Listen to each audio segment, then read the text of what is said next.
الحمدللہ وکفا والصلاة والسلام علی سیدنا محمد المصطفى وعلى آلہ المجتبى واصحابہ نجوم الہدى اما بعد قال اللہ تعالی فی محکم تنزیلہ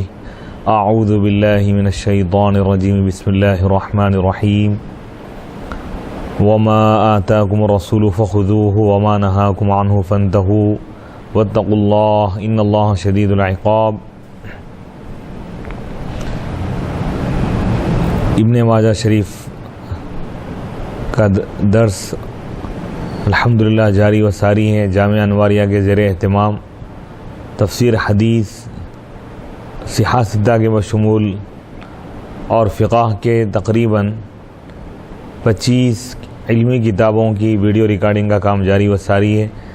اور ابن ماجہ کا درس اسی کی ایک کڑی ہے۔ آج کی نشست 9ویں نشست ہے، 8ویں نشست۔ الحمدللہ یہ صحابہ کرام کے فضائل کا بیان چل رہا ہے، عقائد اور اس کے بعد اعمال کا ذکر ہوگا، عبادات کا ذکر بعد میں ہوگا۔ پہلے عقائد کا بیان ہے، صحابہ کے فضائل بیان کیے گئے، تقدیر کا بیان ہوا، مختلف صحابہ کرام کے فضائل بیان کیے جا رہے ہیں۔ الحمدللہ حدیث شریف قرآن مجید ہی کی طرح یہ بھی اللہ کی طرف سے ایک وحی ہے، یہ بھی اللہ ہی کا کلام ہے، لیکن فرق صرف یہ ہے کہ قرآن مجید اللہ کا وہ کلام ہے جس میں کلمات اور حروف الفاظ بھی اللہ ہی کے ہیں، لیکن حدیث اللہ کا وہ کلام ہے کہ مفہوم اور منشا اللہ کا ہے، اور الفاظ اور کلمات حضور علیہ السلام کے ہیں۔ وحی غیر مطلوع ہے حدیث شریف سے وابستگی دنیا اور آخرت میں سعادت مندی اور کامیابی کی دلیل ہے۔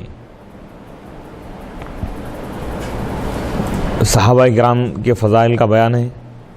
فضل سلمان و ابی ذر والمقداد حدثنا اسماعیل بن موسیٰ وسوید بن سعید قال حدثنا شریک عن ابی ربیعۃ الایادی عن ابن بریدۃ عن ابیہ قال قال رسول اللہ صلی اللہ علیہ وسلم ان اللہ امرنی بحب اربعۃ واخبرنی انہ یحبهم قیل یا رسول اللہ من هم قال علی منهم يقول ذلك ثلاثا وابو ذر وسلمان والمقداد حدثنا احمد بن سعید الدارمی حدثنا يحيى بن ابي بكير حدثنا زائدة بن قدامة عن عاصم بن ابي النجود عن ذر بن حبيش عن عبد الله بن مسعود قال كان اول من اظهر اسلامه 7 رسول الله صلى الله عليه وسلم وابو بكر وعمار وامه سمية وصهيب وبلال والمقداد فاما رسول الله صلى الله عليه وسلم فمنعه الله بعمه ابي طالب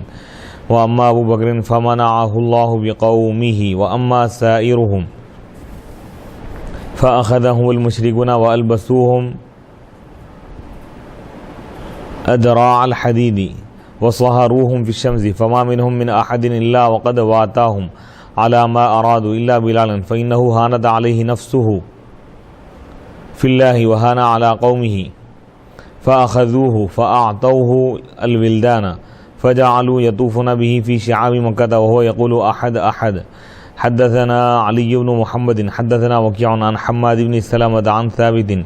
عن أنس بن مالك قال قال رسول الله صلى الله عليه وسلم لقد أوذيت في الله وما يؤذى أحد ولقد أخفت في الله وما يخاف أحد ولقد أتت علي ثالثة وما لي ولی بلال طعام یأکلہ ذو کبد الا ما وراء ابط بلال۔ یہ حضرت سلمان فارسی اور حضرت ابو ذر اور حضرت مقداد رضی اللہ تعالیٰ عنہ کے فضائل کا بیان ہے۔ حضرت ابن بریدہ سے روایت ہے، وہ اپنے والد سے روایت کرتے ہیں، انہوں نے کہا اللہ کے رسول علیہ السلام نے ارشاد فرمایا بے شک اللہ نے مجھ کو حکم فرمایا 4 اشخاص کی محبت کا اللہ نے مجھے حکم دیا ہے۔ وہ اخبرانی، اور اللہ نے مجھے یہ خبر دی ہے کہ اللہ تعالیٰ بھی ان سے محبت فرماتا ہے۔ قیل عرض کیا گیا یا رسول اللہ صلی اللہ علیہ وسلم من ہم، وہ چار افراد کون ہیں؟ تو آپ نے ارشاد فرمایا علی منہم، علی ان میں سے ایک ہے۔ یقول ذالک ثلاثا، آپ نے یہ قول 3 مرتبہ آپ نے یہ ارشاد فرمایا، 3 مرتبہ آپ ارشاد فرماتے رہے۔ وہ ابو ذر، اور حضرت ابو ذر اور حضرت سلمان اور حضرت مقداد رضی اللہ تعالیٰ عنہ، یہ 4 صحابہ وہ جلیل القدر صحابہ ہیں کہ جن کے بارے میں اللہ تعالیٰ نے حضور علیہ الصلوۃ والسلام کو حکم فرمایا کہ حضور ان سے محبت کرے، اور اللہ نے حضور علیہ الصلوۃ والسلام کو یہ بتا دیا کہ اللہ تعالیٰ ان سے محبت فرماتا ہے۔ حضرت عبداللہ بن مسعود رضی اللہ تعالیٰ عنہ سے روایت ہے، انہوں نے کہا سب سے پہلے جن لوگوں نے اپنے اسلام کا اظہار کیا وہ 7 ہے، اللہ کے رسول علیہ الصلوۃ والسلام اور حضرت ابو بکر اور حضرت عمار اور ان کے والدہ حضرت سمیہ رضی اللہ تعالیٰ عنہ اور حضرت صہیب رومی رضی اللہ تعالیٰ عنہ اور بلال حبشی رضی اللہ تعالیٰ عنہ اور حضرت مقداد رضی اللہ تعالیٰ عنہ۔ فاما رسول اللہ، البتہ اللہ کے رسول علیہ الصلوۃ والسلام جب آپ نے اسلام کا اظہار فرمایا تو اللہ تعالیٰ نے آپ کی حفاظت فرمائی بعمہ ابی طالب، آپ کی چچا حضرت ابو طالب کے ذریعے۔ واما ابو بکر، البتہ حضرت ابو بکر صدیق رضی اللہ تعالیٰ عنہ جب اسلام کا اظہار کیا تو اللہ تعالیٰ نے ان کی حفاظت فرمائی ان کے قوم کے ذریعے۔ ان کے علاوہ بقیہ جو افراد اسلام کا اظہار کیے تو مشرکین نے ان کو پکڑ لیا، وہ البسوم، اور ان کو پہنا دیے لوہے کا لباس، وصہروہم، اور ان کو سخت دھوپ میں ان کو پگھلا دیے، یعنی دھوپ میں ان کو ڈال دیے۔ فما منہم من احد، بس ان میں سے کوئی بھی شخص نہیں تھا مگر وہ ان کی اتباع کیا اس چیز پر جو انہوں نے ارادہ کیا، سوائے حضرت بلال رضی اللہ تعالیٰ عنہ کے۔ فإنہ ہانت علیہ نفسہ، لیکن حضرت بلال رضی اللہ تعالیٰ عنہ پر ان کا نفس ان کے لیے معمولی ہو گیا تھا اللہ کی ذات کے بارے میں، یعنی انہوں نے اپنے نفس کو مٹا دیا اور وہ اپنی قوم پر بھی معمولی ہو گئے، تو انہوں نے ان کو پکڑ لیا۔ فأعطوہ الولدانہ، چھوٹے بچوں کے حوالے کر دی، اوباش لڑکوں کے۔ فجعلوا یطوفون بہ، وہ ان کو لے کر گھومنے لگے، طواف کرنے لگے، فی شعاب مکہ، مکے کی وادیوں میں، گلی کوچوں میں، جبکہ حضرت بلال رضی اللہ تعالیٰ عنہ یہ فرما رہے تھے احد احد، یعنی میں ایک اللہ پر ایمان لایا۔ تو اس حدیث شریف میں صحابہ کرام کے فضائل بیان کیے گئے، اور جنہوں نے اپنے اسلام کا اظہار کیا اور حق کی خاطر انہوں نے ہر قسم کی تکلیف برداشت کی اور حق پر قائم رہے، لیکن کفار و مشرکین کی اذیتوں کے آگے انہوں نے اپنے ایمان کو ضائع ہونے سے بچا لیا۔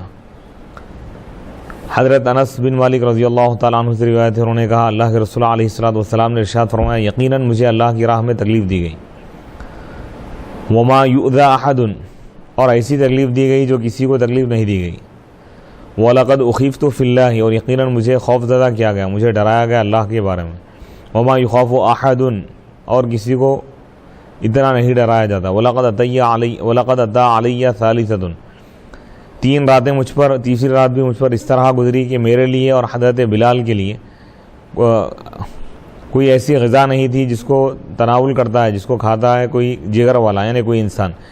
مگر سوائے اس چیز کے جو حضرت بلال رضی اللہ تعالیٰ عنہ کے بغل نے چھپا لیا تھا، یعنی حضرت بلال رضی اللہ تعالیٰ عنہ اپنے ساتھ مختصر بالکل معمولی سی غذا رکھ لیے تھے، وہی 3 دن تک 2 افراد تناول کیے۔ تو حضور علیہ الصلوۃ والسلام کیونکہ اللہ کے محبوب ترین بندے ہیں، تمام انبیاء اور تمام مرسلین میں اللہ نے آپ کو بلند ترین مقام عطا کیا، سید الاولین والآخرین ہیں، امام الانبیاء اور مرسلین ہیں، اور اللہ سبحانہ و تعالیٰ کے پاس جو بندہ جتنا بلند درجے والا ہوتا ہے، جتنا اللہ کا محبوب ہوتا ہے، اسی قدر بے حد اسے دنیا میں آزمائشیں آتی ہیں اور ہر طرح کی مصیبت اس پر نازل کی جاتی ہے، اور وہ بندہ اس امتحان میں کامیاب ہو جاتا ہے، اللہ کی رضا کے لیے صبر کرتا ہے اور دین کی خدمت کرتا ہے۔ تو حضور علیہ الصلوۃ والسلام کائنات میں سب سے زیادہ اللہ کے محبوب ہیں، اللہ کے مقرب بندے ہیں، اور اللہ کے عظیم رسول ہیں، اللہ کے حبیب ہیں آپ۔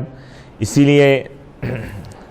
تاریخ اسلام گواہ ہے کہ حضور علیہ الصلوۃ والسلام پر جس قدر سخت ترین آزمائشیں آئی اور آپ کو تکالیف میں مبتلا کیا گیا، کسی اور نبی پر یہ آزمائش نہیں آئی۔ دین کی خاطر آپ نے بھوک پیاس ہر تکلیف کو آپ نے برداشت کیا، حتیٰ کہ آپ لہو لہان بھی ہو گئے امت کی ہدایت کے خاطر۔ فضائل بلال، حدثنا علی بن محمد حدثنا ابو اسامہ عن عمر بن حمزہ عن سالم أن شاعرا مدح بلال بن عبد الله خير بلال مدح وقال ابن عمر كذبت لا بل بلال رسول اللہ خیر بلال. یہ حضرت سیدنا بلال رضی اللہ تعالیٰ عنہ کے فضائل کا بیان. حضرت سالم سے روایت ہے کہ ایک شاعر تعریف کیا بلال بن عبداللہ کی کہ وہ بہترین بلال ہے. تو حضرت عبداللہ بن عمر رضی اللہ تعالیٰ عنہ نے کہا کہ کذبت تو جھوٹا ہے، ایسا نہیں ہے، بلکہ اللہ کے رسول علیہ الصلوۃ والسلام کے بلال، حضرت بلال رضی اللہ تعالیٰ عنہ بہترین بلال ہے. یہ مؤذن رسول حضور علیہ الصلوۃ والسلام کے مؤذن ہونے کا بھی آپ کو اعزاز حاصل ہے. حضور کے سچے عاشق گزرے ہیں، حبشہ کے رہنے والے تھے، اسلام قبول کیے، اور اسلام قبول کرنے کے بعد ہر طرح کی تکلیف آپ پر اور ہر طرح کی آزمائش آپ پر لاگو کی گئی اور آپ اس میں کامیاب رہیں، اور اسلام پر آپ قائم و دائم رہے. مشرکین مکہ، کفار و مشرکین کی ہر تکلیف کو آپ برداشت کیے، لیکن اسلام کا دامن رسول اپنے ہاتھ سے آپ نے نہیں چھوڑا. فضائل خباب حدثنا علی بن محمد وعمر بن عبد الله قال حدثنا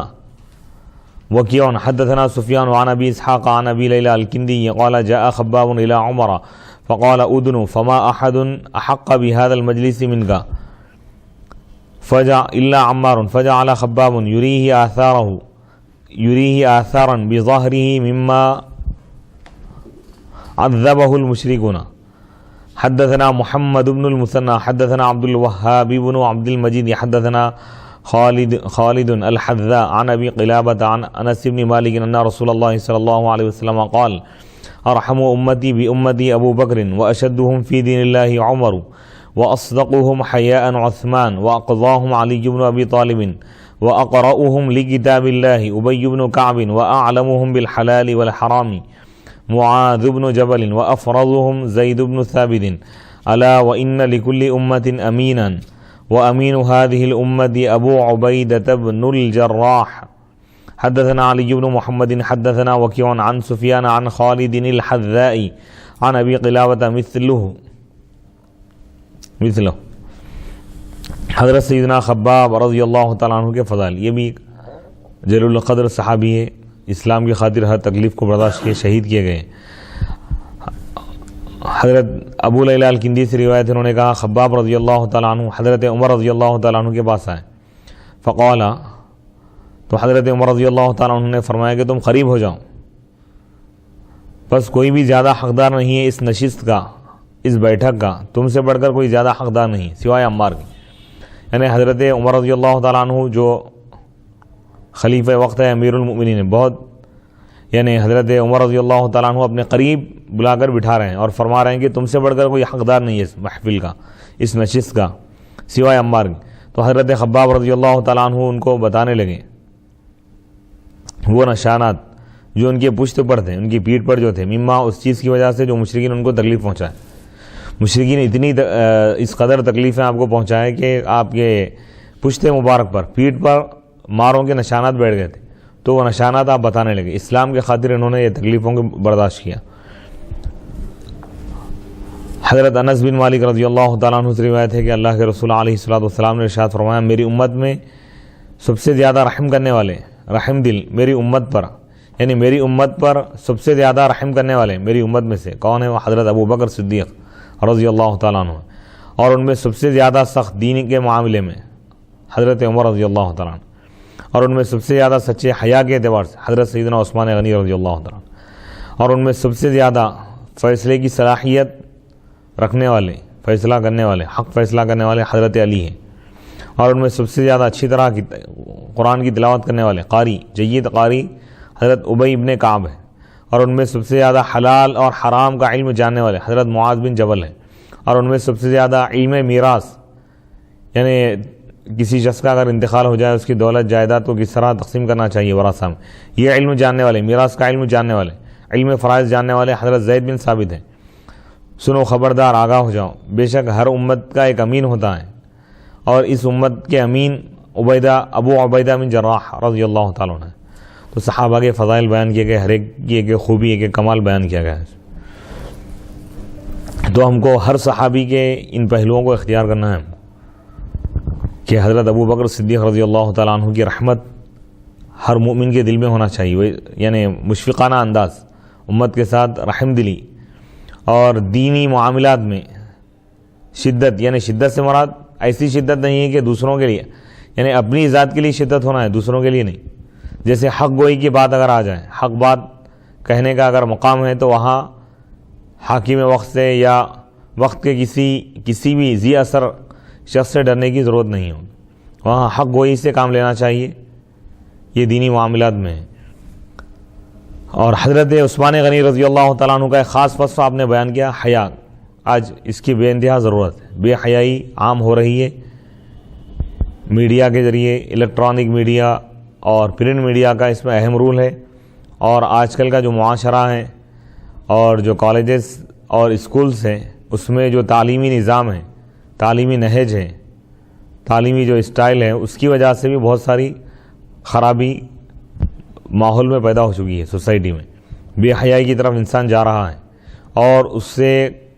اللہ کا خوف بھی اس کے دل سے ختم ہو رہا ہے۔ ایسے ماحول میں صحابہ کرام کے اوصاف کو اپنانا بے حد ضروری ہے، اور فیصلہ کرنے کے معاملے میں حضرت علی رضی اللہ تعالیٰ عنہ کا آپ نے ذکر کیا، اور قراءت قرآن، یعنی قرآن کو اچھے انداز میں پڑھنے کا خاص وصف حضرت ابی بن کعب میں ہے، اور حلال اور حرام یعنی فقہ کا علم رکھنے والے حضرت معاذ بن جبل رضی اللہ تعالیٰ، امانت داری حضرت ابو عبیدہ بن جراح میں ہے۔ یعنی یہ مطلب نہیں ہے کہ اب جیسا حدیث میں یہ ان خاص اوصاف کو بیان کیا گیا، فلاں صحابی میں یہ خوبی ہے، فلاں صحابی میں یہ خوبی ہے، اس کا مطلب یہ نہیں ہے کہ دوسرے صحابی میں وہ خوبی نہیں ہے۔ ہر صحابی تمام خوبیوں اور کمالات کے پیکر ہیں، لیکن یہ اوصاف خاص طور پر کثرت اور بڑی مقدار میں ان کے اندر پائے جا رہے ہیں، کثرت سے یہ وصف ان کے اندر پایا جاتا ہے، شدت کے ساتھ، اس خوبی میں وہ زیادہ سب سے آگے ہو، اس لیے اس وصف کو بیان کیا گیا۔ اور جو حضور صلی اللہ علیہ وسلم اور صحابہ دیگر انبیاء علیہ الصلوۃ والسلام دین اسلام کی نشر و اشاعت کے لیے، دین اسلام کے پیغام کو آگے پہنچانے کے لیے جو تکالیفیں برداشت کیے ہیں، جو مصیبتیں برداشت کیے ہیں، اور اپنی آرام، راحت، سکون اور چین کو اللہ کی رضا کے لیے قربان کر دیا ہے دین اسلام کے پیغام کو آگے پہنچانے کے لیے، تو اس میں امت کے لیے کیا تعلیم ہے؟ امت کے لیے بہت بڑا درس ہے۔ اس میں وہ درس یہ ہے کہ حضور علیہ الصلوۃ والسلام سے بڑھ کر اللہ کا کوئی محبوب ہو ہی نہیں سکتا قیامت تک، نہ کوئی تھا، نہ ہے، نہ ہوگا، اور حضور کے اختیارات سے بھی کوئی انکار نہیں کر سکتا، کیونکہ اللہ تعالیٰ نے آپ کو کل اختیارات عطا فرمائے۔ کائنات میں حضور سے بڑھ کر کوئی اور مختار ہو ہی نہیں سکتا۔ کیا آپ کے ایک اشارے سے چاند دو ٹکڑے ہو گیا، ڈوبا ہوا سورج پلٹ آ گیا، کنکریاں کلمہ پڑھے، اور آپ کے انگشت مبارک سے پانی کے چشمے جاری ہو گئے، بے شمار آپ کے معجزات ہیں، اتنا اختیار ہے آپ کو، اتنے زیادہ اختیارات ہونے کے باوجود، لیکن آپ کا جو عمل رہا، آپ جب دین کا کام شروع کیے، دین کی تبلیغ، دین کی نشر و اشاعت، اس دور کو آپ یاد کریے، آج سے تقریباً 1450 سال پہلے کی بات ہے، تو آپ غور کیجئے اس دور کا کیسا ماحول تھا، اور اس ماحول میں جبکہ پوری دنیا میں برائی عام ہو چکی تھی، کوئی علاقہ چھوٹا یعنی اس سے محفوظ نہیں تھا برائیوں سے، اعتقادی، عملی، اخلاقی، تعلیمی، تہذیبی، سماجی، ہر طرح کی برائی موجود تھی، کوئی معاشرہ برائیوں سے محفوظ نہیں تھا، برائیوں کو، گناہوں کو نیکی سمجھ کر گناہ کیا کرتے تھے، خود توحید کے بارے میں یعنی اللہ سے اس قدر وہ ناواقف تھے کہ خود کعبۃ اللہ میں 360 بت رکھے ہوئے تھے، یہ مذہبی حالت تھی وہاں کی، اور اخلاقی حالت کا یہ عالم تھا کہ اگر کسی کے گھر میں اگر لڑکی پیدا ہوتی، خود لڑکی کا باپ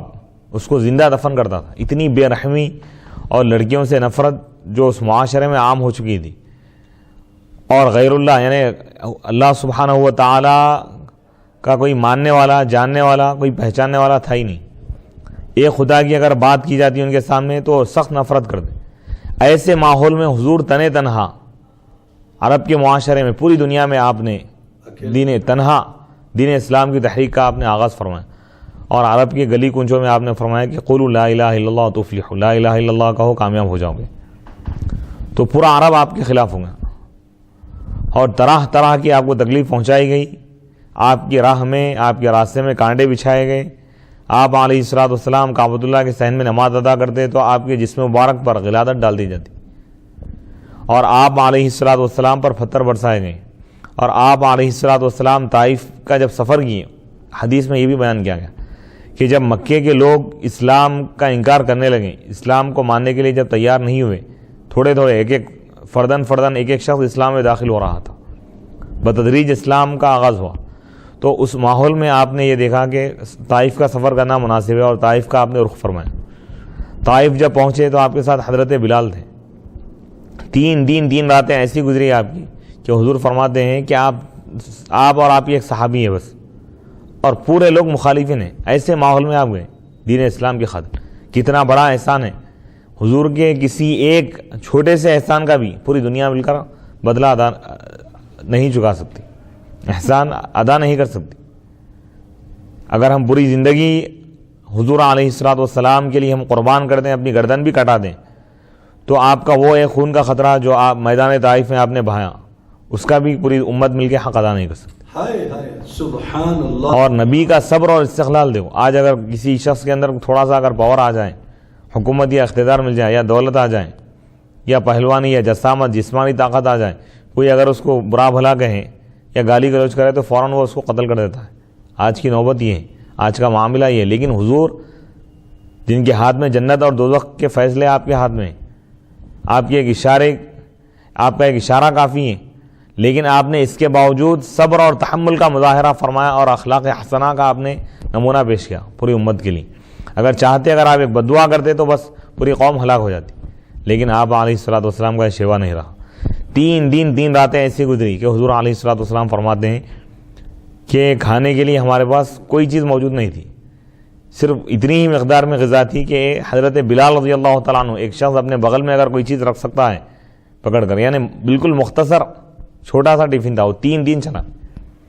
تو آپ دیکھیے اللہ کی رضا کے لیے، اللہ کے دین کے لیے کتنی بڑی بڑی تکلیفوں کو آپ نے برداشت کیا. اور اس سے معلوم ہو رہا ہے کہ حضور علیہ الصلوۃ والسلام نہج دے رہے ہیں، ہر دور میں جب بھی دین کا یا حق کا کام کیا جائے گا، ساتھ دینے والے کم رہیں گے، اور ان کو تکلیفوں سے گزرنا پڑے گا. اہل حق طریقہ ایک دین اسلام اور حقانیت کا، اچھائی کا جو راستہ آپ اختیار کریں گے، دوسروں کو بلائیں گے دین کی طرف، یا علم دین کی طرف بلائیں گے، یا علم کی یا امت کی جب خدمت کریں گے آپ، احادیث شریفہ یا تفسیر یا اسلامی علوم کی خدمت کریں گے، دینی خدمت انجام دیں گے، تو رکاوٹیں برابر آئیں گی، لوگ تکلیف پہنچائیں گے. ماحول سازگار ہونا ضروری نہیں ہے. اب آج کل جو لوگ سمجھے ہوئے ہیں کہ ہم جاتے ہی ڈائریکٹ لوگ ہمارا استقبال کریں، ایسا نہیں ہے. مشقتیں اٹھانا پڑے گا، مصیبتیں برداشت کرنا پڑے گا، اس کے بعد مقام ملے گا. حضور اگر چاہتے تو آپ کے ایک اشارے پر پورا عرب اسلام قبول کر لیتا، لیکن اللہ کا طریقہ یہ ہے کہ دنیاوی اسباب میں اختیار کرتے ہیں، اور معاشرے کے حالات کو تبدیل کرنے کے لیے، ان کے مزاج کو، ان کی فکر کو بدلنے کے لیے ایک تحریک کی ضرورت ہوتی ہے. یعنی ہر دور میں جب بھی دین کا کام کیا جائے تو اس دور کے، اس معاشرے کے حالات کو پیش نظر رکھتے ہوئے بتدریج اس میں دین کا کام کیا جائے، اور اس میں تکلیفیں آئیں گی، مصیبتیں آئیں گی، اس کو برداشت کریں، اور اللہ کی ذات پر بھروسہ رکھیں، اللہ کی ذات پر یقین کریں، نرمی اور حکمت اور محبت اور صبر کے ساتھ دین کا پیغام پیش کریں، کسی سے بدلہ نہ لیں. حضور علیہ الصلوۃ والسلام اگر چاہتے تو طائف کا کوئی شخص زندہ باقی نہیں رہ سکتا تھا، جیسا کہ وہ واقعہ ہے کہ آپ کو لہو لہان کیا گیا تو اللہ تعالیٰ نے حضرت جبرائیل علیہ السلام کو بھیجا. جبرائیل علیہ السلام کے ساتھ پہاڑوں کے فرشتے موجود تھے. انہوں نے عرض کیا کہ یا رسول اللہ، اگر آپ حکم دیں تو ہم اس بستی کے لوگوں کو 2 پہاڑوں کے درمیان بیچ میں ہم ان کو کچل دیں گے، پیس دیں گے. تو حضور اپنے دونوں ہاتھ اٹھائے اور آپ نے فرمایا، میں زحمت بنا کر نہیں بھیجا گیا بلکہ رحمت بنا کر بھیجا گیا. اے اللہ، یہ قوم، میری قوم نادان ہے تو ان کو ہدایت دے. یعنی اس سے اعلیٰ، اس سے بڑھ کر کوئی اور اخلاق نہیں ہو سکتا. اسی لیے اللہ نے آپ کی تعریف کرتے ہوئے خود اللہ نے فرمایا وَإِنَّكَ لَعَلَىٰ خُلُقٍ عَظِيمٍ، اے حبیب یقیناً آپ اخلاق کے عظیم درجے پر فائز، عظیم اخلاق کے عظیم درجے پر فائز۔ یہ بلند درجہ کائنات میں کسی کو عطا نہیں کیا گیا۔ خلق عظیم یہ آپ کا خاص وصف ہے۔ بسم اللہ الرحمن الرحیم۔ فضل ابی ذر حدثنا علی بن محمد حدثنا عبد الله بن نمير حدثنا الاعمش عن عثمان بن عمير عن ابي حرب بن ابي الاسود الديلي عن عبد الله بن عمرو قال سمعت رسول الله صلى الله عليه وسلم يقول ما قلت الغبراء ولا اظلت الخضراء من رجل اصدق لهجة من ابي ذر۔ حضرت سیدنا ابو ذر الغفاری رضی اللہ تعالیٰ عنہ کے فضائل کا بیان۔ یہ بہت بڑے زاہد تھے صحابہ میں، دنیا سے دوری اختیار کرنا ان کا خاص وصف تھا۔ حضرت عبداللہ بن عمر رضی اللہ تعالیٰ عنہ سے روایت ہے، انہوں نے کہا میں اللہ کے رسول علیہ الصلوۃ والسلام کو ارشاد فرماتے سنا کہ زمین نے نہیں اٹھایا اور آسمان نے سایہ نہیں کیا ایسے شخص پر جو زیادہ سچا ہو لہجے کے لحاظ سے حضرت ابو ذر رضی اللہ تعالیٰ، یعنی ابو ذر غفاری رضی اللہ تعالیٰ عنہ سے بڑھ کر سچے آدمی کو زمین نے نہیں اٹھایا، یعنی روئے زمین پر انبیاء کے بعد کوئی زیادہ سچا ہے تو ابو ذر ہے، سچے اگر ہے تو حضرت ابو ذر غفاری رضی اللہ عنہ۔ اور آسمان کے زیر سایہ انبیاء کے بعد اگر کوئی زیادہ سچا اگر کوئی ہے تو حضرت ابو ذر غفاری رضی اللہ تعالیٰ عنہ کی ذات ہے۔ تو حضور علیہ الصلوۃ والسلام کو سند عطا فرما رہے ہیں۔ فضل سعد بن معاذ، حضرت سعد بن معاذ رضی اللہ تعالیٰ عنہ کی فضیلت کا بیان ہے۔ حدثنا حناد بن السری حدثنا ابو الاحوص عن ابي اسحاق عن البراء بن عازب قال اهدي لرسول الله صلى الله عليه وسلم سرقة من حرير فجعل القوم يتداولونها بينهم فقال رسول الله صلى الله عليه وسلم اتعجبون من هذا فقالوا له نعم يا رسول الله فقال والذي نفسي بيده لمناديل سعد بن معاذ في الجنة خير من هذا۔ حدثنا علي بن محمد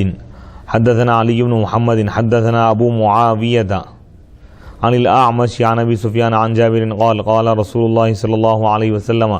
اهتز عرش الرحمن عز وجل لموت سعد بن معاذ۔ فضل جرير بن عبد الله البجلي حدثنا محمد بن عبد الله بن نمير حدثنا عبد الله بن إدريس عن إسماعيل بن أبي خالد عن قيس بن أبي حازم عن جرير بن عبد الله البجلي قال ما حجبني رسول الله صلى الله عليه وسلم منذ أسلمت ولا رآني إلا تبسم في وجهي ولقد شكوت إليه أني لا أثبت على الخير فضرب بيده في صدري فقال اللهم ثبته واجعله هاديا مهديا۔ حضرت سیدنا سعد بن معاذ رضی اللہ تعالیٰ عنہ کے فضائل کا بیان ہے۔ حضرت براء بن عازب رضی اللہ تعالیٰ عنہ سے روایت، انہوں نے کہا اللہ کے رسول علیہ الصلوۃ والسلام کو تحفہ دیا گیا ایک کپڑا، ایک ٹکڑا من حریر ریشم کا، فجعل القوم، تو لوگ اس کو اپنے ہاتھوں میں لینے لگے، دیکھنے لگے سب۔ تو اللہ کے رسول علیہ الصلوۃ والسلام نے ارشاد فرمایا اتعجبون من ھذا، کیا تم اس پر تعجب کر رہے ہو؟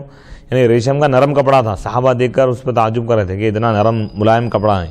تو حضور علیہ الصلوۃ والسلام جب یہ آپ نے دیکھا، ملاحظہ فرمایا، تو ان سے فرمایا کیا تم کو اس پر تعجب ہو رہا ہے؟ تو صحابہ نے کہا ہاں۔ تو یا رسول اللہ، تو آپ نے فرمایا قسم ہے اس ذات کی جس کے قبضہ قدرت میں میری جان ہے، یعنی اللہ کی قسم، یقیناً سعد بن معاذ کے منادیل یعنی ان کی دستیاں اس سے زیادہ بہتر ہیں جنت میں ان کو جو دستیاں دی گئی۔ حضرت سعد بن معاذ رضی اللہ تعالیٰ عنہ یہ جنتی ہیں، حضور فرما رہے ہیں کہ جنت میں ان کو دستیاں دی گئی، وہ اس ریشم کے کپڑے سے بھی زیادہ اچھے ہیں۔ حضرت جابر رضی اللہ تعالیٰ عنہ سے روایت ہے، انہوں نے کہا اللہ کے رسول علیہ الصلوۃ والسلام نے ارشاد فرمایا رحمان کا عرش ہل گیا حضرت سعد بن معاذ رضی اللہ تعالیٰ عنہ کے انتقال پر، یعنی اتنے محبوب ترین بندے تھے یہ اللہ کے کہ یعنی ان کے اکرام اور اعزاز اور ان کے استقبال میں عرش الہی بھی جھومنے لگا۔ حضرت جریر بن عبداللہ البجلی رضی اللہ تعالیٰ عنہ کی فضیلت کا بیان، یہ صحابی وہ ہے جو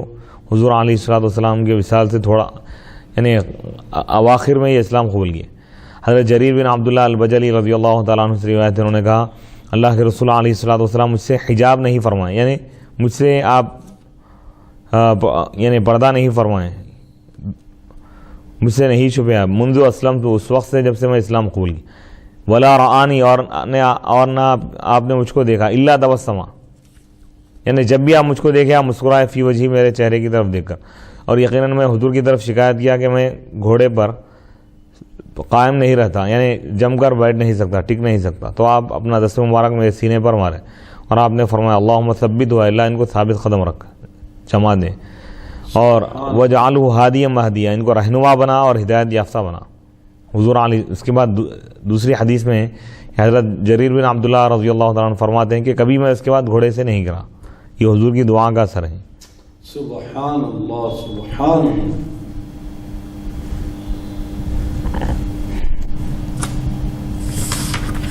یعنی حضور مجھ کو منع نہیں فرمائے جب سے میں، یعنی جو بھی یہ حضور سے طلب کیا حضور ان کو عطا فرمائے، یا محفل میں آنے سے نہیں روکے. یہ معنی بیان کیا گیا. فضل اہل بدر، اہل بدر کے فضائل. یہ پہلی جو اسلامی جنگ ہے حضور علیہ الصلوۃ والسلام کے عہد مبارک میں جو جنگ ہوئی،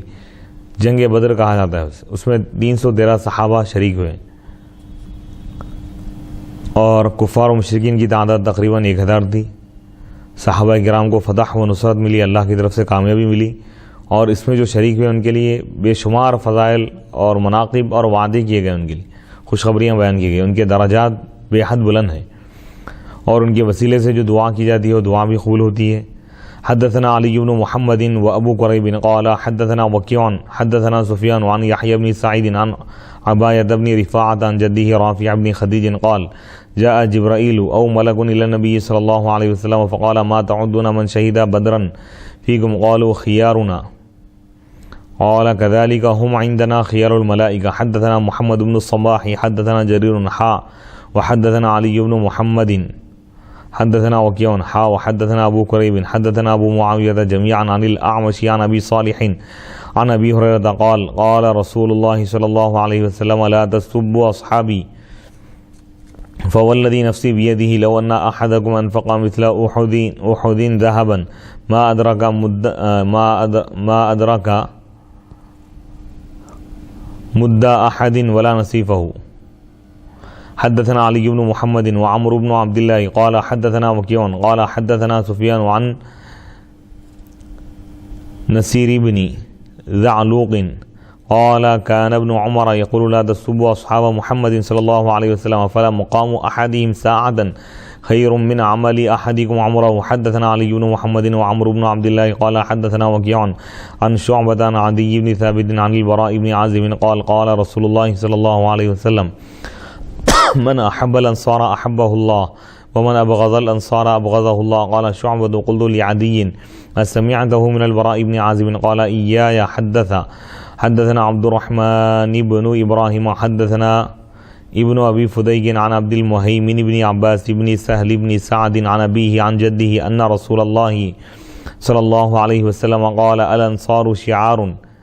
والناس دثار ولو أن الناس استقبلوا واديا أو شعبا واستقبلت الأنصار واديا لسلكت وادي الأنصار ولولا الهجرة لكنت امرأ من الأنصار. حدثنا أبو بكر بن أبي شيبة حدثنا خالد بن مخلد حدثني كثير بن عبد الله بن عمرو بن عوف عن أبيه عن جده قال رسول الله صلى الله عليه وسلم رحم الله الأنصار وأبناء الأنصار وأبناء أبناء الأنصار. فضل ابن عباس رضي الله عنه. حدثنا محمد بن المثنى وأبو بكر بن الخلاد الباهلي قال حدثنا عبد الوهاب حدثنا خالد الحذاء عن عكرمة عن ابن عباس قال ضمني رسول الله صلى الله عليه وسلم إليه وقال اللهم علمه الحكمة وتأويل الكتاب. یہ اہل بدر کے فضائل کا بیان ہے. جو صحابہ جنگ بدر میں شریک ہوئے 313 صحابہ، ان تمام صحابہ کرام کے بے شمار فضائل ہیں. ان فضائل کو یہاں بیان کیا جا رہا ہے. حضرت عبایہ بن رفاعہ سے روایت ہے، وہ اپنے دادا رافع بن خدیج سے روایت کرتے ہیں. انہوں نے کہا حضرت جبرائیل علیہ السلام یا کوئی ایک فرشتہ حضور علیہ الصلوۃ والسلام کی خدمت میں آیا. اس نے کہا آپ کیا شمار کرتے ہیں ان لوگوں کو جو بدر میں شریک ہوئے، حاضر ہوئے، فیکم تم میں سے، تو ان کو کیا مقام کیا درجہ دیتے ہو؟ تو صحابہ نے کہا کہ خیارنا، وہ ہم سب میں زیادہ بہتر ہیں. تو فرشتوں نے کہا، اس فرشتے نے کہا اسی طرح وہ ہمارے پاس بھی اسی طرح ہے. خیار الملائکہ یعنی فرشتوں میں بہترین فرشتے ہیں، یعنی جنگ بدر میں فرشتے بھی نازل ہوئے تھے۔ تو جس طرح صحابہ میں جو صحابہ جنگ بدر میں شریک ہوئے وہ تمام صحابہ میں بہترین صحابہ ہیں، جلیل القدر ہیں، اسی طرح فرشتوں میں وہ فرشتے معزز سمجھے جاتے ہیں، اللہ کے پاس محبوب ترین فرشتے ہیں وہ جو جنگ بدر میں شریک ہوئے۔ تو اس سے معلوم یہ ہوا کہ وہ صحابہ جو جنگ بدر میں شریک ہوئے وہ ان صحابہ سے افضل ہے جو جنگ بدر میں شریک نہیں ہوئے۔ درجات میں تفاوت ہیں۔ حضرت سیدنا ابو ہریرہ رضی اللہ تعالیٰ عنہ سے روایت ہے، انہوں نے کہا اللہ کے رسول علیہ الصلوۃ والسلام نے ارشاد فرمایا تم میرے صحابہ کو برا بھلا مت کہو، بس قسم ہے اس ذات کی جس کے قبضہ قدرت میں میری جان ہے، اگر تم میں سے کوئی شخص احد پہاڑ کے برابر اگر خرچ کرے گا سونا تب بھی وہ ان میں سے کسی کے ایک مد کے برابر کو نہیں پائے گا اور نہ آدھے مد کو، یعنی یہ پیمانہ ہے۔ ایک مثال بتانا چاہ رہے ہیں کہ اگر کوئی شخص بعد والا غیر صحابی اگر احد پہاڑ کے برابر سونا بھی اگر خرچ کر ڈالے اللہ کی راہ میں، اور صحابہ 1 کلو یا آدھا کلو اللہ کی راہ میں جو گیہوں یا جو خیرات کیے اس کے برابر نہیں ہو سکتے۔ ان کا جو اخلاص ہے، ان کی جو قربانیاں ہیں، اس کا کوئی مقابلہ نہیں کر سکتا۔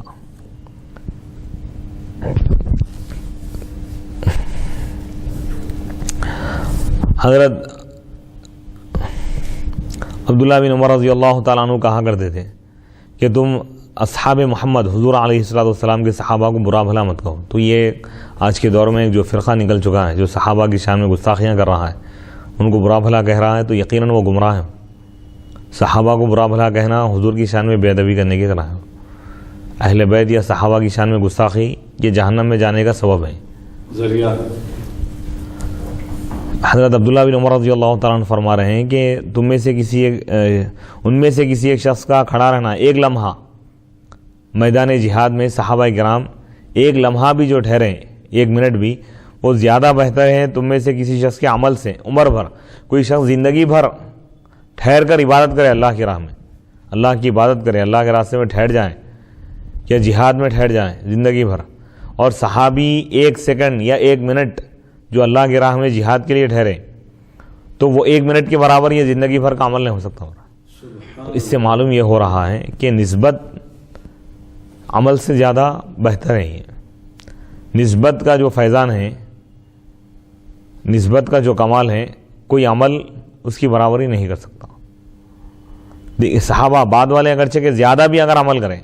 تو صحابہ کا جو اخلاص ہے، ان کو جو نسبت صحابیت حاصل ہے، اس کے برابر نہیں ہو سکتے۔ حتیٰ کہ اس لیے بزرگان دین یہ کہتے ہیں کہ بڑے سے بڑا ولی بھی، ولی کامل بھی، اپنے وقت کا قطب بھی کسی ادنا صحابی کے برابر نہیں ہو سکتا۔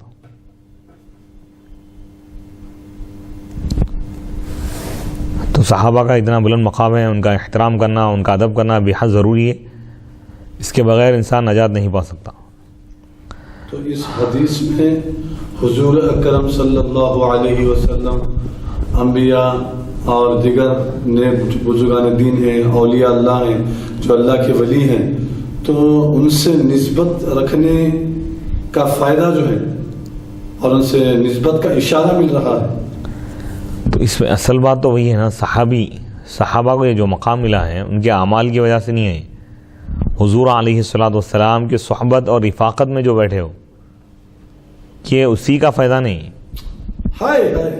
اسی لیے صحابہ کو مجاہدے کی ضرورت نہیں پڑی، جیسا دیگر اولیاء اللہ غاروں میں یا بیابانوں میں جا کر کئی سال تک، 40 سال تک، 25 سال تک جو مجاہدے کی، صحابہ کو ضرورت نہیں پڑی۔ کیوں؟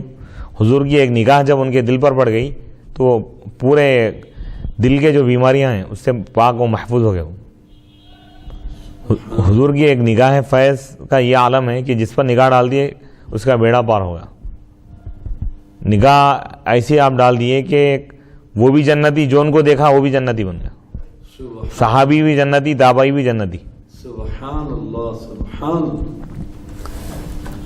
اب آپ دیکھیں، اسی لیے ایک مقولہ مشہور ہے، یک ساعت بصحبت اولیاء بہتر از طاعت 100 سال بیریا، یعنی اللہ کے ولی کی صحبت میں ان کے ساتھ ایک لمحہ بیٹھنا 100 سال کی بیریا خالص اور مخلصانہ عبادت سے بہتر ہے۔ کوئی شخص 100 سال تک عبادت کیا اللہ کی اور ایک بندہ وہ ہے جو ایک لمحہ ولی کی بارگاہ میں جا کے بیٹھ گیا, ولی کے ساتھ بیٹھا, ولی کے روبرو بیٹھا, تو وہ ایک لمحہ وہ 100 سال کی بات سے بہتر ہے, کیونکہ وہ ایک لمحے میں اس کے دل کی دنیا بدل جاتی, ہو جاتا ہے صحبت کا اثر, آدمی تو کیا در و دیوار بدل جاتے. سبحان اللہ. تو صحابیت بھی ہے لفظ صحبت یعنی ساتھ رہنے سے اس کے, اسی لیے صحابہ کرام اس قدر دین اسلام کے لیے قربانیاں پیش کیے, اور ان کے اندر جو تبدیلی آ گئی, جو انقلاب آیا, یہ حضور علیہ الصلوۃ والسلام کا فیضان ہے. ورنہ آپ دیکھیے کئی سال تک بھی اگر کوئی جد و جہد کرے تو قوم میں یا امت میں وہ بڑا انقلاب برپا نہیں ہوتا. لیکن آپ علیہ الصلوۃ والسلام خالی مختصر سے عرصے میں آپ نے عرب کے پورے معاشرے کو آپ نے تبدیل کر دیا, پورے ملک کو, پورے شہر کو آپ نے ایک اچھے انقلاب میں آپ نے ان کو تبدیل کر دیا, اور برائیوں سے نکال کر آپ نے ان کو اچھائیوں کا پیکر بنا دیا.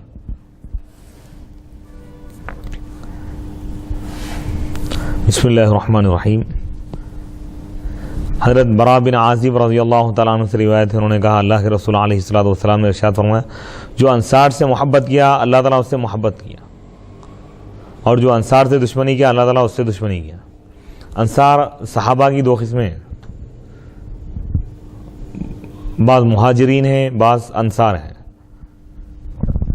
مہاجرین ان صحابہ کو کہتے ہیں جو مکے میں رہنے والے تھے, جن کا پیدائشی مقام مکہ تھا, اور ان کے مکے میں ان کی جائیداد, پراپرٹی, ذاتی مکانات, کاروبار, رشتہ دار,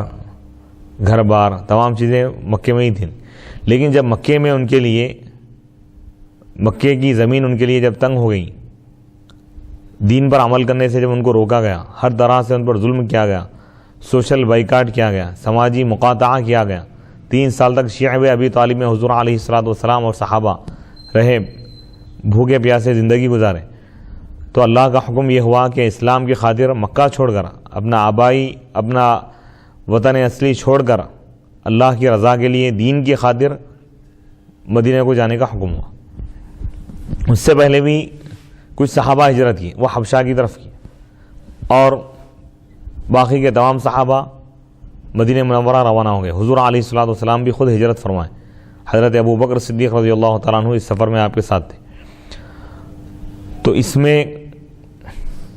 سفر ہجرت میں بہت سارے واقعات پیش آئے. اب یہاں اہم نقطہ یہ ہے کہ وہ صحابہ کرام جن کا مقام, جن کا وطن اصلی مکہ تھا, اور مکے میں ان کی جائیداد بھی تھی, ذاتی مکانات, تمام چیزوں کو چھوڑ دیا اللہ کی رضا کے لیے. جسم پر جو کپڑے تھے انہی کپڑوں کے ساتھ وہ, اسی لباس کے ساتھ وہ, انہی چادروں کے ساتھ وہ مدینہ کی طرف روانہ ہو گئے. اور جب مدینہ میں گئے تو بالکل نیا مقام ہے, نہ ان کے وہاں پر کوئی رشتہ دار ہے, نہ دوست و احباب ہیں, نہ ان کے لیے رہنے کے لیے کوئی مکان ہے, نہ عزیز و اقارب ہیں. تو وہاں جو مقامی جو مسلمان تھے, تو حضور علیہ الصلوۃ والسلام نے ان کو انصار فرمایا. انصار یعنی مدد کرنے والے دین کی. تو مہاجر جو بھائی آئے ان کے, تو حضور نے فرمایا کہ ایک انصاری کو ایک مہاجر کا آپ نے بھائی بنا دی. تو اخوت کا یہ عالم تھا کہ جو انصاری جو صحابی ہیں مدینہ کے رہنے والے, اگر 2 مکانات ہیں تو ایک مکان اپنے مہاجر بھائی کو دے دی, اپنی جائیداد کا آدھا حصہ انہوں نے ان کو دے دیا. ایسی مثال قیامت تک ایسی مثال کا ملنا مشکل ہے. صحابہ کا اخلاص, اخوت, اسلامی بھائی چارہ کی آج اس کی بے حد ضرورت ہے. آج تو حضور علیہ الصلوۃ والسلام انصار کے بارے میں فرما رہے ہیں کہ جو انصار سے محبت کرتا ہے اللہ اس سے محبت کرتا ہے, اور جو انصار سے دشمنی کرتا ہے اللہ اس سے دشمنی کرتا ہے. شعبہ نے کہا, میں نے عدی سے پوچھا کیا تم نے اس حدیث کو سنا براء بن عازب سے؟ تو انہوں نے کہا کہ مجھے کو یہ حدیث بیان کی تنہا انہوں نے. حضرت عبد المہیمن بن عباس بن سہل بن سعد سے روایت ہے, وہ اپنے والد سے روایت کرتے ہیں, وہ اپنے دادا سے, کہ اللہ کے رسول علیہ الصلوۃ والسلام نے ارشاد فرمایا کہ انصار شعار ہے اور لوگ دثار ہے. شعار اس لباس کو کہتے ہیں, اس کپڑے کو کہتے ہیں جو انسان کے جسم سے متصل ہوتا ہے. انسان کے جسم کو جو کپڑا لگا ہوا ہوتا ہے تو اس کو شعار کہتے ہیں, اور دثار اس کپڑے کو کہتے ہیں جو انسان کے جسم پر ہوتا ہے لیکن جسم کو لگا ہوا نہیں رہتا. جیسے مثال کے طور پر ہم کچھ قمیص پہن لیے, قمیص کے اندر, کرتے کے اندر ہم بنین وغیرہ پہنتے ہیں, تو یہ جو بنین ہے اس کو شعار کہہ سکتے ہیں. اور اوپر جو لباس ہم کرتا وغیرہ پہنے ہیں یہ دثار ہیں. تو حضور فرما رہے ہیں کہ انصار شعار ہیں، یعنی یہ انصار وہ کپڑا ہے جو یہ دین اسلام کے جسم کو لگا ہوا ہے، متصل ہے، اور انصار کے علاوہ جو لوگ ہیں جو مسلمان ہیں وہ لوگ وہ کپڑا ہے جو اسلام یعنی اس کپڑے کے اوپر والا کپڑا ہے، یعنی اسلام سے ڈائریکٹ ان کا تعلق نہیں ہے، اسلام سے ان کا گہرا تعلق نہیں ہے جتنا کہ انصار کا تعلق ہے،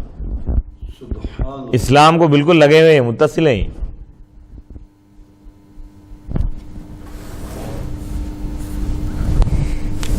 ولو ان الناس، اور اگر لوگ رخ کریں کسی وادی کی طرف جائیں یا کسی گھاٹی کی طرف، واستقبلت الانصار، اور انصار ایک وادی کی طرف ان کا رخ اگر ہو تو لسلکت وادی الانصار، یعنی تمام لوگ ایک راستے پر جا رہے ہیں اور انصار دوسرے راستے پر جا رہے ہیں، حضور فرما رہے ہیں کہ میں اس راستے کو اختیار کروں گا جس پر انصار جا رہے ہیں، چل رہے ہیں۔ سبحان اللہ، سبحان، یہ اس لیے ان کو درجہ ملا، انصار کے معنی مدد کرنے والے۔ کس کی مدد کی انہوں نے؟ مہاجر صحابہ کی مدد کی، دین اسلام کے لیے اپنا مال، اپنا تن من دھن سب انہوں نے لٹا دیا، اس لیے ان کو یہ مقام ملا۔ تو اس سے معلوم یہ ہوا کہ ہر دور میں جو لوگ اسلام کی مدد کرتے ہیں، مسلمانوں کی مدد کرتے ہیں، اسلام اور مسلمانوں کے لیے، اللہ اس کے رسول کی رضا کے لیے اپنا سب کچھ لٹا دیتے ہیں، اللہ سبحانہ و تعالیٰ ان کو یقیناً اتنا بلند مقام عطا فرماتا ہے دنیا میں بھی آخرت میں بھی کہ جس کا اندازہ لگایا نہیں جا سکتا۔ تو اس سے معلوم یہ ہو رہا ہے کہ کوئی شخص اگر اپنی ذاتی خواہشات کے لیے، اپنی دنیاوی زندگی کے لیے،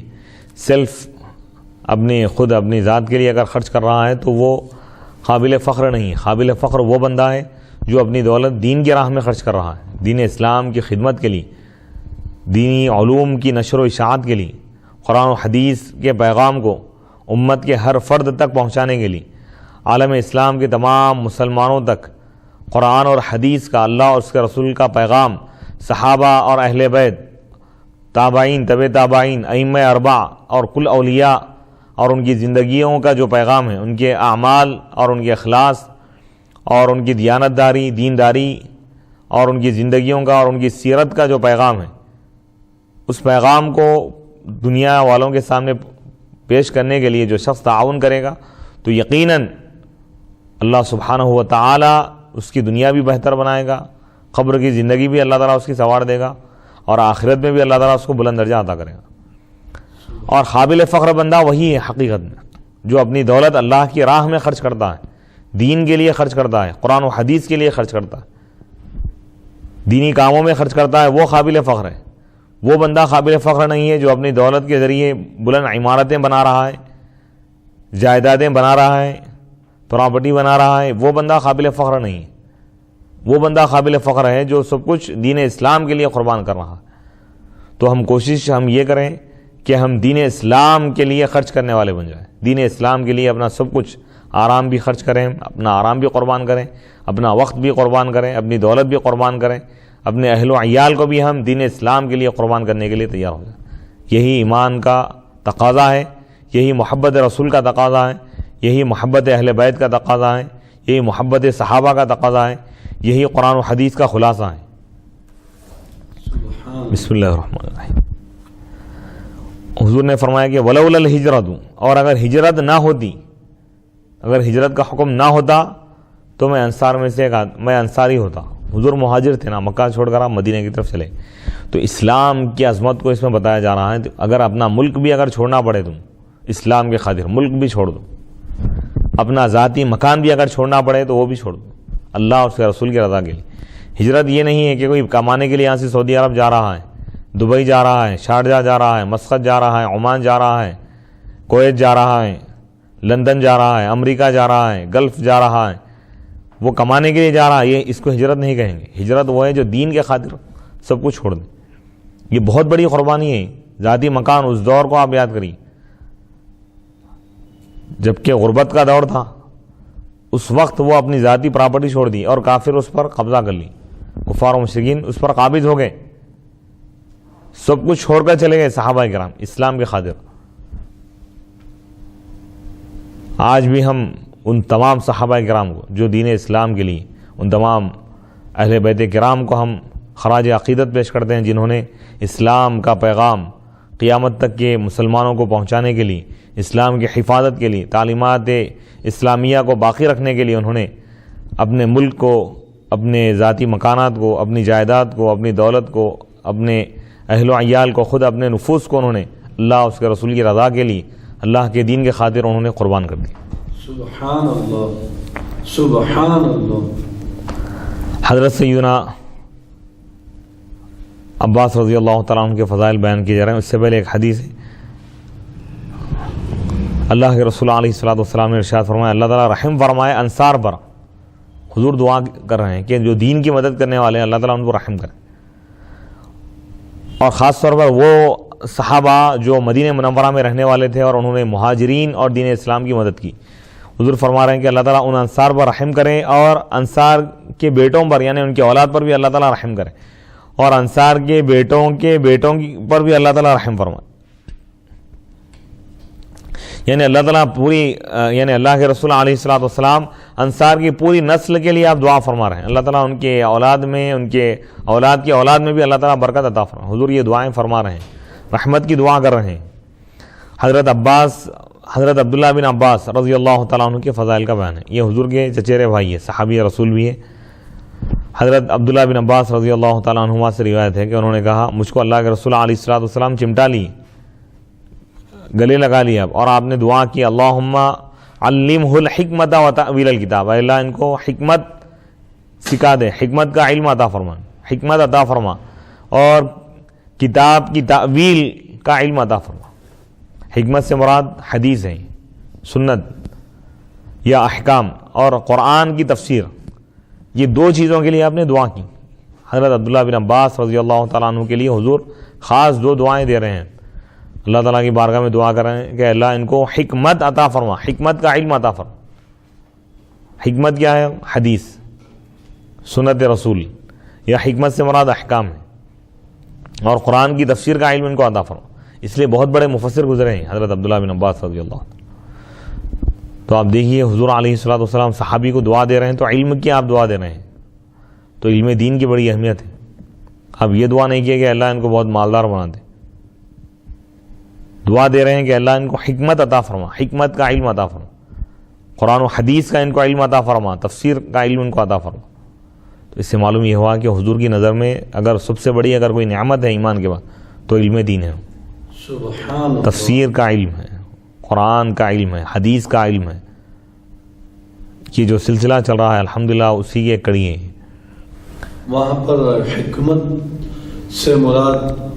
جو ہے قرآن حدیث ہی لی جائے گی، یا پھر وہ جو حکمت کے ذریعے مطلب جو اپنی ذہانت اور فہم اور بصیرت دور اندیشی کو پیش نظر رکھتے ہوئے حالات اور تقاضوں کے لحاظ سے، یعنی کتاب کے ساتھ جب حکمت کا ذکر آتا ہے تو احکام یا حدیث مراد، جیسا کہ قرآن مجید میں اللہ تعالیٰ حضور علیہ الصلوۃ والسلام کی بعثت کے مقصد کو بیان کرتے ہوئے فرمایا ہے کہ لقد من اللہ علی المؤمنین اذ بعث فیہم رسولا من انفسہم۔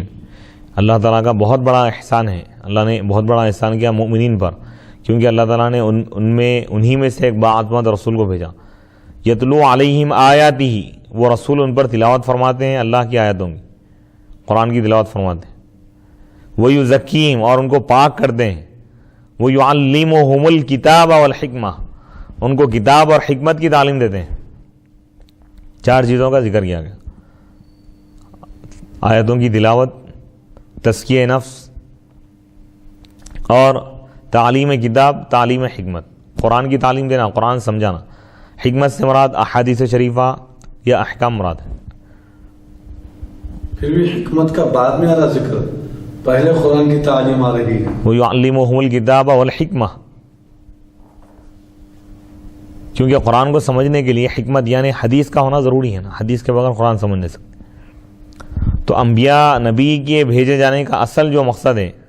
چار بنیادی اور اساسی مقاصد بیان کیے گئے۔ تو حضور علیہ الصلوۃ والسلام کا جو مشن ہے یہ چار چیزیں ہیں، قرآن کی تعلیم دینا، احادیث کی تعلیم دینا، اور تربیت کرنا، اور تلاوت قرآن۔ تو الحمدللہ یہ سلسلہ جاری ہے، احادیث شریفہ کا جو درس جاری ہے اس کے ذریعے حضور علیہ الصلوۃ والسلام کے مشن کا جو مقصد ہے، جو تحریک ہے، اسی کا یہ سلسلہ جاری و ساری ہے، اور یہ فریضہ امت کے تمام لوگوں پر لازم ہے کہ وہ اس کام میں آگے بڑھ کر حصہ لیں، خود بھی دینی علم حاصل کریں، اپنے نونہالوں کو، اپنے گھر والوں کو، اپنے قرابت داروں کو، اپنے دوست و احباب کو دینی علم کی طرف ان کو راغب کریں، اپنی محفلوں میں اٹھتے بیٹھتے چلتے پھرتے، محافل میں، مجالس میں، دعوتوں میں، تقاریب میں، جلسوں میں، مختلف موقع کے لحاظ سے دینی تعلیم اور تربیت دیتے رہیں، حاصل کرتے رہیں۔ یہ مومن کی زندگی میں بے حد ضروری ہے، اس کے بغیر دنیا اور آخرت کی کامیابی ناممکن ہے۔ اللہ تعالیٰ سے دعا ہے کہ اللہ تعالیٰ آپ کو اور ہم سب کو، عالم اسلام کے تمام مسلمانوں کو، قرآن اور حدیث اچھی طرح سمجھنے، اس کو پڑھنے، پڑھانے، سیکھنے اور سکھانے اور اس پر عمل کرنے اور دوسروں تک اس کو پہنچانے کی توفیق عطا فرمائے، اور اس درس کو اللہ تعالیٰ ذخیرِ آخرت بنا دے، ہمارے میزان حسنات، نیکیوں کے ترازو میں اس کو اللہ تعالیٰ شامل فرمائے، اس کے ذریعے نیکیوں کا پلڑا بھاری کر دے، پل صراط پر ہم کو آسانی عطا فرمائے۔ حدیث شریف کی برکتوں سے ہمارے قبر کو اور میدان حشر کی زندگی کو، آخرت کی زندگی کو اللہ تعالیٰ آسان اور بہتر بنا دے، اور دنیاوی مسائل کو، پریشانیوں کو دور فرمائے۔ عالم اسلام کے تمام مسلمانوں کو مولا تعالیٰ تو اپنے فضل و کرم سے اور حضور علیہ الصلوۃ والسلام کے صدقہ طفیل میں اور حضور علیہ الصلوۃ والسلام کی تمام سنتوں اور حدیثوں کے صدقے میں مولا، حضور علیہ الصلوۃ والسلام کی تمام اداؤں کے صدقے میں، تمام تعلیمات کے صدقے میں مولا، عالم اسلام کے تمام مسلمانوں کی مدد فرما، جو پریشان حال ہے ان کی پریشانیوں کو دور فرما، جو مقروض ہیں ان کے قرضے ادا فرما، جو بے روزگار ہیں ان کو روزگار عطا فرما مولا، جن کے جو مسائل ہیں مولا ان مسائل کو حل فرما، جو بیمار ہیں شفا کلی عطا فرما مولا، جو دواخانوں میں شریک ہیں مولا، مسلمان پریشان حال ہیں مولا، ان کے پاس علاج کی استطاعت نہیں ہے مولا، ان کو صحت کاملہ عاجلہ عطا فرما مولا، فلسطین کے مظلوم مسلمانوں کی مدد فرما، برما کے مسلمانوں کی مدد فرما، میانمار کے مسلمانوں کی مدد فرما، مصر کے مسلمانوں کی مدد فرما، گجرات کے مسلمانوں کی مدد فرما، مظفر نگر کے مسلمانوں کی مدد فرما، آسام کے مسلمانوں کی مدد فرما مولا، عالم اسلام میں جہاں کہیں مسلمان مظلوم ہیں، مجبور ہیں، لاچار ہیں، بے بس ہیں، بے کس ہیں مولا، بے سہارا ہیں، ان کی مدد فرما، جو پریشان حال ہیں ان کی پریشانیوں کو دور فرما یا رب العالمین، سب پر رحم فرما، خواتین کو راہ راست پر چلنے کی توفیق عطا فرما مولا، مسلمان خواتین کی حفاظت فرما مولا، اشرار کے شر سے بچا، حاسدین کے حسد کے شر سے بچا مولا، ہم کو دین کی خدمت کرنے کی توفیق عطا فرما، جو دینی خدمات ہم مختصر سے انداز میں مولا، ٹوٹے پوٹے انداز میں جو انجام دے رہے ہیں مولا، اس کو قبول فرما مولا، اس سعی کو قبول فرما، اور اس کے ذریعے عالم اسلام کے تمام مسلمانوں کو فائدہ پہنچا، اس حدیث کے درس کے ذریعے مولا تمام گمراہ لوگوں کو راہ راست پر لا، بے عمل لوگوں کو عمل کی راہ پر لا، جو عمل پر قائم ہے مولا ان کو استقامت عطا فرما، جو علم سے واقف نہیں ہے مولا اس حدیث کے درس کے ذریعے ان کو احادیث شریفہ سے واقف کرا دے مولا، حضور علیہ الصلوۃ والسلام جو اپنے مزار مبارک میں آرام فرما رہے ہیں مولا، حضور پر نور کے صدقے میں مولا، حضور علیہ الصلوۃ والسلام کے مزار مبارک کی مٹی کے صدقے میں مولا، اس پاک مٹی کے صدقے میں مولا ہماری دنیا اور آخرت کو سنوار دے مولا، حضور علیہ الصلوۃ والسلام اپنے قبر مبارک میں ان تمام چیزوں کو آپ سن رہے ہیں، امت کے ایک ایک عمل سے واقف ہے مولا، حضور کے وسیلے سے حضور کی بارگاہ میں اس عمل کو قبول فرما دے مولا، تیری بارگاہ میں بھی قبول فرما، اور حضور کی بارگاہ میں بھی ہمارا یہ عمل قبول ہو جائے، اور درس دینے والے اور درس سننے والے اور اس کا اہتمام کرنے والے اور جو اس سے فائدہ اٹھانے والے ان سب پر حضور علیہ الصلوۃ والسلام کی خاص نگاہ کرم، نگاہ فیض ہو۔ حضور علیہ الصلوۃ والسلام نے جو خوشخبری دی ہے مولا، اس خوشخبری میں ہم بھی شامل ہو جائیں، حضور کے چاہنے والوں میں، غلاموں میں، جانثاروں میں، وفاداروں میں، حضور کے غلاموں کے غلاموں میں، حضور کے خادموں میں ہمارا بھی نام آ جائیں، حضور کے احادیث کی خدمت کرنے والوں میں ہم گنہگار بھی شامل ہو جائیں مولا، اس خدمت کو قبول فرما، اس کے ذریعے ہمارے تمام مسائل کو حل فرما مولا، ہمارے اور ہمارے وابستگان، ہمارے جو متعلقین ہیں، ہمارے اہل و عیال، گھر والے، خاندان والے مولا، تمام رشتہ دار، تمام مسلمان سب کی مدد فرما۔ جن جن لوگوں کے جو مسائل ہیں مولا ان کو حل فرما مولا، اسلامی حکومت کو نافذ فرما دے۔ ہر مالدار مسلمان کو مولا دین کی راہ میں خرچ کرنے کی توفیق عطا فرما مولا۔ صحابہ کا جو جذبہ ایمانی تھا مولا وہ جذبہ ہم سب کو عطا فرما۔ تن من دھن ہر چیز تیرے لیے، تیری رضا کے لیے، تیرے حبیب علیہ الصلوۃ والسلام کی محبت میں، دین کی سربلندی کے لیے مولا، علم کی راہ میں سب کچھ لٹانے، سب کچھ مٹانے کی ہم کو توفیق عطا فرما۔ تیری راہ میں ہم کو شہادت کی موت ہم کو عطا فرما مولا۔ حضور علیہ الصلوۃ والسلام کے شہر کی زیارت عطا فرما مولا۔ مولا مسلمانوں کی مدد فرما، مسلمانوں میں اتحاد عطا فرما مولا۔ تمام گمراہ لوگوں کو مولا راہ راست پر لا مولا۔ جو کفار و مشرکین ہیں ان کو ایمان کی توفیق عطا فرما مولا۔ جو مسلمان ہیں ان کو عمل کی توفیق عطا فرما۔ جو عمل کر رہے ہیں ان کو استقامت عطا فرما۔ جو عمل کر رہے ہیں ان کو ادب کی توفیق عطا فرما، محبت کی توفیق عطا فرما، اخلاص کی توفیق عطا فرما مولا۔ ہم کو اس کام کے سلسلے میں مولا ہم کو ہمت اور حوصلہ عطا فرما، اس کو جاری و ساری رکھنے کی توفیق عطا فرما مولا۔ جتنے لوگ اس سے فائدہ اٹھائیں مولا ان سب کو دنیا اور آخرت میں کامیابی عطا فرما۔ ہم سب کو دنیا اور آخرت میں کامیابی عطا فرما۔ حضور کا صدقہ ہم کو عطا فرما۔ حضور علیہ الصلوۃ والسلام کے احادیث شریفہ کی تمام ظاہری اور باطنی تمام رحمتیں، نعمتیں، سعادتیں، برکتیں ہمارے اندر اور ہماری آل میں اس کو جاری و ساری کر دے مولا۔ تمام مسلمانوں میں اس کو جاری و ساری کر دے۔ خاص فیضان ہم کو عطا فرما مولا، وہ خاص فیضان ہم کو عطا فرما جو تو نے ابن ماجہ رحمۃ اللہ علیہ کو عطا کیا ہے۔ جو امام بخاری کو حدیث کا فیضان عطا کیا ہے مولا وہ ہم کو بھی عطا فرما۔ جو امام ترمذی رحمۃ اللہ علیہ کو تو نے عطا فرمایا مولا حدیث کا فیضان وہ ہم کو بھی عطا فرما۔ جو امام نسائی کو تو نے عطا کیا ہے مولا وہ فیضان ہم کو بھی عطا فرما۔ وہ اخلاص ہم کو بھی عطا فرما جو تو امام ابو داؤد کو تو نے عطا کیا ہے مولا۔ تمام صحابہ، اہل بیت، اولیاء اللہ، تابعین، تبع تابعین، ائمہ اربعہ، کل تیرے محبوب اور مقرب بندوں کا واسطہ مولا، کل ملائکہ مقربین کا واسطہ مولا، تجھے تیری ذات، تیرے صفات، تیرے تمام اسماء حسنہ کا واسطہ، اسم اعظم کا واسطہ مولا، ہم سب پر رحم فرما، کرم فرما، خاص فضل فرما مولا۔ روحانی اور جسمانی ایسی طاقت عطا فرما کہ ہم زندگی کے تمام لمحات صرف اور صرف تیری عبادت، تیرے رسول کی اطاعت، تیری محبت، تیرے رسول کی محبت، غریبوں کی خدمت اور دین کی خدمت میں ہم زندگی کے تمام لمحات گزار دیں، اور مولا تیری محبت میں ہم زندگی گزاریں، تیرے حبیب کی محبت میں زندگی گزاریں، اسی طریقے پر ہم زندگی گزاریں جس سے تو اور تیرے حبیب علیہ الصلوۃ والسلام راضی ہیں۔ ہم کو ایسا انسان کامل بنا دے مولا، ایسا بندے مومن، ایسا کامل مومن بنا دے جس سے تو اور تیرے حبیب علیہ الصلوۃ والسلام راضی ہیں۔ ایسا بندہ نہ بنا جس سے تو ناراض ہے، تیرے حبیب علیہ الصلوۃ والسلام ناراض ہے مولا۔ ان اعمال سے بچا جو تیری ناراضگی کا سبب ہیں، ان اعمال سے بچا جس میں تیرے حبیب علیہ الصلوۃ والسلام کی ناراضگی ہے، ان اعمال سے بچا، ان اخلاق سے بچا، ان افعال سے بچا، ان کردار سے بچا، ان عقائد سے بچا جس میں ہمارے دین اور دنیا اور آخرت کی تباہی ہے مولا۔ ہم کو اور ہماری آل کو، ہمارے اہل خاندان کو دین اسلام پر قائم و دائم رہنے کی توفیق عطا فرما، خاتمہ ایمان پر فرما مولا، قبر کے عذاب سے بچا لیں مولا۔ جو مسلمان انتقال کر چکے ہیں ہمارے عزیز و اقارب میں ہو یا عالم اسلام کے جو مسلمان بھی مولا انتقال کر چکے ہیں مولا، تو ان سب پر فضل فرما، ان کے قبور کا اپنے نور سے منور اور روشن فرما دے مولا۔ ہم سب کو قبر کے عذاب سے بچا لے مولا۔ احادیث شریفہ کا فیضان ہم کو عطا فرما، احادیث شریفہ کے مطابق ہم کو زندگی گزارنے کی توفیق عطا فرما، حضور علیہ الصلوۃ والسلام کے منشے کے مطابق زندگی گزارنے کی توفیق عطا فرما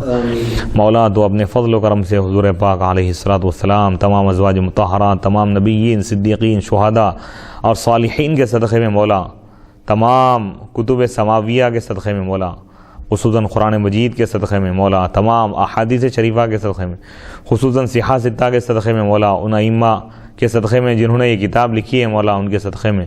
آج ہماری اس محفل کو، اس نشست کو اور ہماری ہر نشست کو، علمی نشست کو قبول فرما۔ اس میں جو کچھ لغزشیں ہو گئی اس کو معاف فرما دے مولا، اس کو آخرت میں کامیابی اور نجات کا ذریعہ بنا دے، خوشحالی کا ذریعہ بنا دے مولا۔ تمام مسائل کو حل فرما اور ہماری نجات فرما دے مولا۔ خاص فضل ہم کو عطا فرما مولا۔ تو اپنے فضل و کرم سے حضور پاک علیہ الصلوۃ والسلام کے صدقے طفیل میں ہماری ان تمام دعاؤں کو قبول فرما۔ ان اللہ و ملائکتہ یصلون علی النبی یا ایھا الذین آمنوا صلوا علیہ وسلموا تسلیما۔ اللهم صل على سيدنا ومولانا محمد طب القلوب ودوائها وعافية الأبدان وشفائها ونور الأبصار وضيائها وعلى آله وصحبه وبارك وسلم۔ سبحان ربك رب العزة عما يصفون وسلام على المرسلين والحمد لله رب العالمين۔